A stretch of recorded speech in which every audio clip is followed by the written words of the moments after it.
Let's say the United States needs money. Instead of issuing their own United States notes backed by their own credit, they issue treasury bonds. They then sell these bonds to the Federal Reserve, which buys them with money they created out of thin air. The money that the Fed created then goes to the U.S. The U.S. then pays interest on the money that the Fed lent to the Treasury. So to clarify, the Fed creates money from nothing, loans that money to the U.S., and then charges interest on that money. What this means is that there is never and will never be enough money in circulation or in existence to pay back that debt. We as a country, as well as private citizens, are forever enslaved by debt with no way of ever paying it off.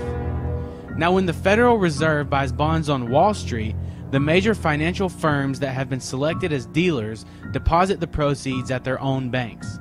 Fed rules require banks to keep 10% of their deposits in reserves, but the bank is free to issue loans equal to the remaining 90%.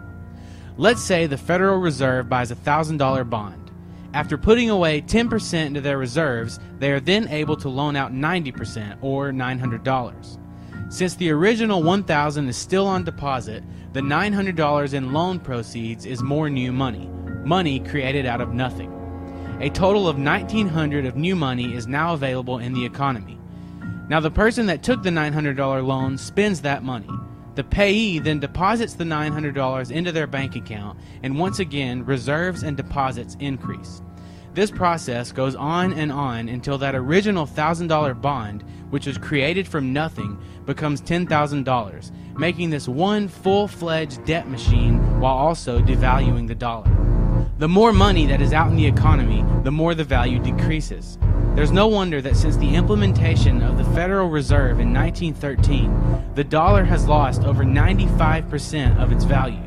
The US dollar will eventually be destroyed due to an overwhelming financial crisis, and a globalist-run monetary authority will come along to save the day. And much like the Fed pretends that its goal is to prevent another Great Depression, the global currency will pledge to prevent another financial crisis, thus putting more power into the hands of a few and enslaving humanity that much more.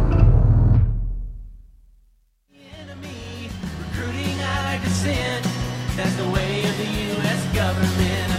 Just like Benjamin Franklin said, if you sacrifice your liberty for security, then you're a patriot. Or something like that. We didn't know. We never